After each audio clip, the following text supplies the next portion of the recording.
Oh, may flash muna. Sumeradyo DZWB Flash Report!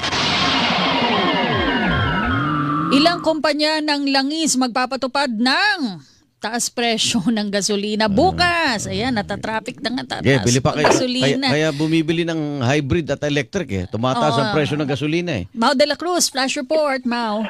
Kasi, Igan, magpapatupad nga ng gataas sa presyo ng gasolina. Ang ilang kumpanya ng langis bukas ito, araw ng Martes, ikasyam ng Disyembre, dakong alas 6 ng umaga. Inanunsyo ng Shell, Caltex at Sea Oil na tataas ng piso at 20 centimos kada litro ang presyo ng gasolina habang walang pagbabago sa presyo ng kerosene at diesel. Nag-abiso rin ang Petrogas na magpapatupad ito ng 1 peso 20 centavos na dagdag sa gasolina, ngunit walang galaw sa presyo ng kanilang diesel. Nasa ang susunod din ang iba pang kumpanya ng langis sa parehong galaw ng presyo sa mga susunod na oras.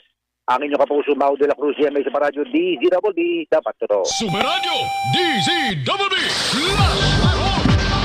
Alas 9:43 ang oras natin. Magbabalik ang one-on-one. Walang personalan.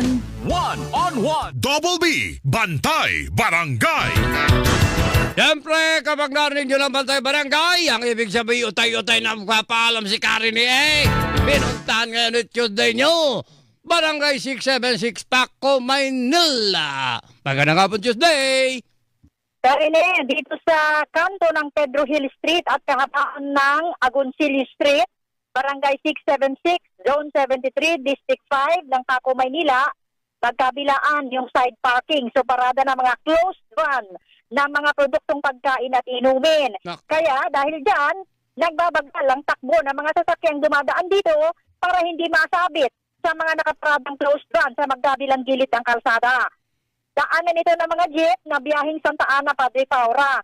Karine, bukod doon sa magkabilang pagparada ng mga closed van na yan, meron din akong namataan sa isang bahagi ng Agoncillo Street na tambak ng basura. Naku. Mga plywood, putol-putol na kahoy, ganyan. Eh siguro ito'y nahuling itambak dito at hindi na napulot ng truck ng basura kaninang umaga. Kaya ito nakahambalang dito. May kailangan na gitna ka ng konti para hindi mo siya masagi dahil lumagpas na siya doon sa bangketa. Nasa kalsada na. So, panawagan sa Kapitan ng Barangay dito sa 676 Zone 73, District 5, Paco, Maynila, Agoncillo Street. Pakiayos na lamang po ang inyong kalsada. Ako si Tuesday Saguniro ng GMA Super Radio DZWB. Dapat totoo. Double B Bantay Barangay. Barangay 676 Paco, Manila, Kapitan!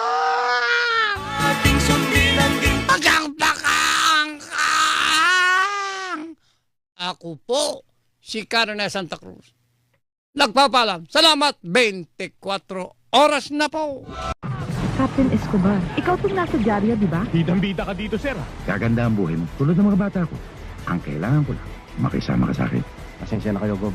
Pag gumawa ng masama, kalabang ko. Gaano man kalaki ang kalaban, Alam mo ba kung anong babanggain mo kung sakali?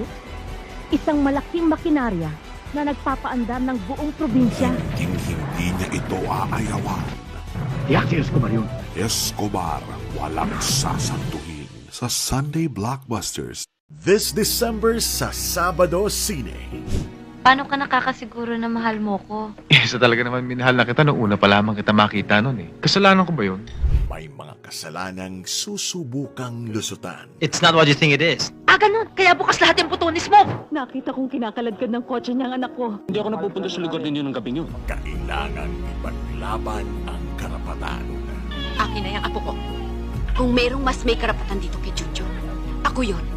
Dahil ako ang kanyang ina. Tutok lang sa Sabado Cine Digitally Enhanced, alas 8 ng gabi, dito sa Viva Cinema. Mapapanood ninyo si Profesor at ang kanyang mahikap langka. Ano iniiling-iling mo dyan? Wala, kasi mukhang mali yung ginagawa niya. Carnaval FPJ sa GMA. Ngayong Lunes na, December 8. Boy, ano nangyari sa'yo anak?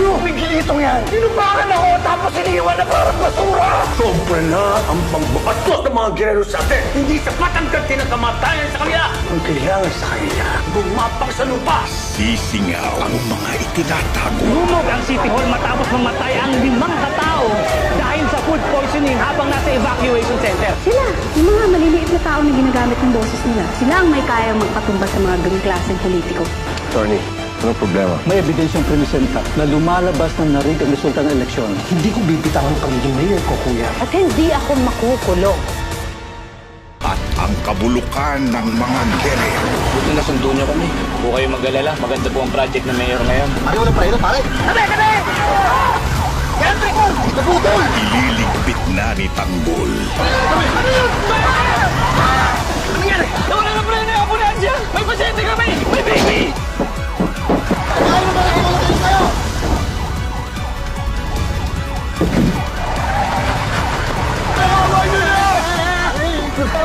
Bakit kayo? Tatanong tayo!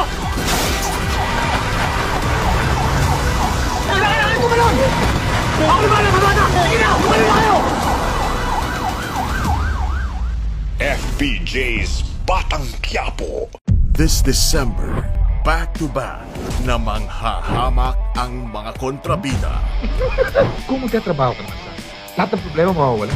Ayoko na ng gulo eh. Kakambal ka ng gulo. Di ka na makakaiwas nito. Hanggang dyan ka na lang, ipitsuging kriminal. Back-to-back ang pagbabanta. Di ka na makakalabas sa lugar pinagtataguan mo! Hanggat hindi ko nabubuwal si Bungo, hindi ko siya titigilan. Back-to-back ang banatan. Ipapaw kita sa burak! Sige, ano? Kumama ka! Sa oras na magkabukuan, lahat ng sala sa'yo ipapatong. Mapipilita magkaputukan. Kontrabida sa back-to-back sine tuwing linggo. Dito sa Viva Cinema. Mega ganda ng ating samahan. Kaya sa Mega Manila, GMA radio stations ang number 1. Number 1 AM station, Super Radio, DZWB. At number 1 FM station, Barangay LS 97.1. Maraming salamat mga kapuso.